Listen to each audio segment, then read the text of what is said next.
never ready for that video. I wasn't pretty clear, but it's surreal to be on this stage after attending this event for multiple years as a purple and gold ambassador at the time. Time catches up to you. I wanted to thank Melissa Samuels and the entire Alumni Association for all of their hard work. I know what goes into this. This is a tremendous event, and it does not happen without each and every one of you. My UAlbany story starts 15 years ago when I stepped onto campus for the first time. I was about to be a big bad sophomore in high school and was dropping off my brother, GJ, who you saw on the screen at school. He was the oldest sibling and our pace setter. For the next 3 years, I observed from afar all the success and fun my brother was having at Albany. He had internships lined up, amazing friends who were more like family, leadership positions in Delta Sigma Pi, and he personally knew all of his professors. I wanted that. So began the journey of two Great Danes together in 2010, when my brother was now getting me settled in my dorm on State Quad. You see, we were two entirely different people with noticeably different personas, but I always wanted to be more like him. I was set up for success from day one and went on to be extremely involved during my undergrad and graduate studies. I mean, I knew Professor Sheehan, the late John Lovato, and even the WT's bartender within the first week. Fast forward to 2017, and my brother and I were both living in Manhattan as CPAs with great jobs at two of the big four accounting firms. This was everything we worked for and everything we were preached towards during our time. We kept our sibling rivalry alive. I worked for PwC, he worked for EY, yet we were constant resources for one another as we climbed the corporate ladder. That all changed in the blink of an eye on a sunny Labor Day weekend in 2017. There's no way to easily sum up what happened over the following 25 months, but after being diagnosed with glioblastoma, a dire brain cancer with a 10 to 15 month life expectancy, he went through brain surgery, radiation, chemotherapy, another surgery, additional radiation, another round of chemotherapy, as well as a litany of rehab methods, treatments, and infusions. He was a Great Dane after all, and nothing was going to keep him down. We saw a glaring issue with the treatment of GBM and realized we had to do what we could try to do to fix that. We started Stash Strong in March of 2018 because we refused to believe that anything is incurable. We were going to be the family who finally put their foot down and said enough is enough. A valiant thought, but certainly an uphill battle. It was sort of like the old days at first.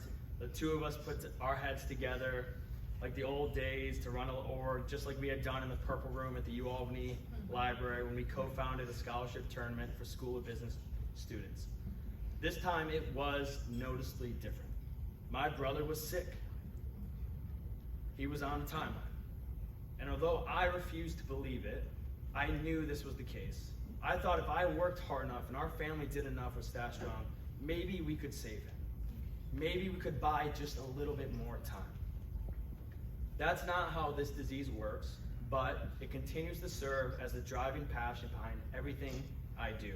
I yearn for the day when a family and set of brothers in their 20s do not go through what we did.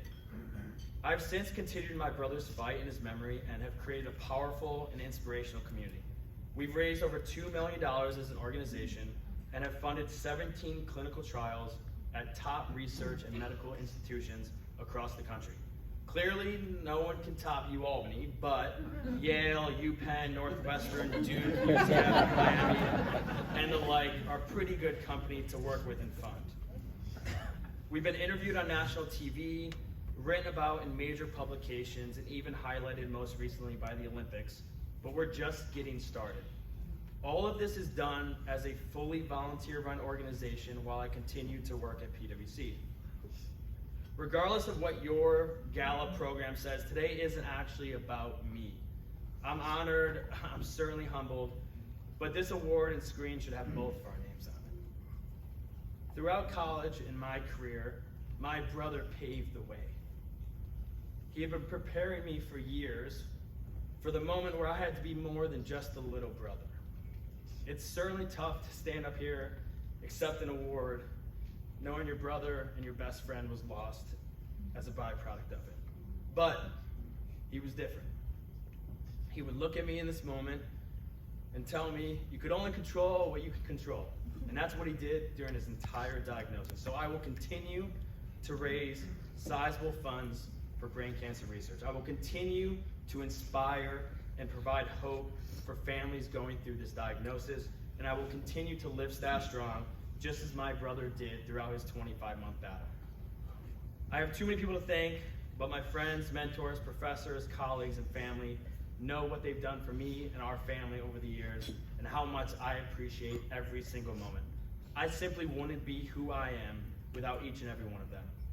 A special thanks to my family, my wonderful girlfriend, my college pledge mate and best friend, my favorite professor all sitting at my table, and the entire Student Affairs Advisory Board for supporting me in person tonight. I want to leave you all with one last thing. As of this upcoming December, I will have lived longer than my brother got in Earth. Think about that. I'm 30 years old. We all get a decision in life when we get knocked down. I hope you get back up. I hope you fight back. And I hope you make the world around you a better place. Thank you, thank you, thank you.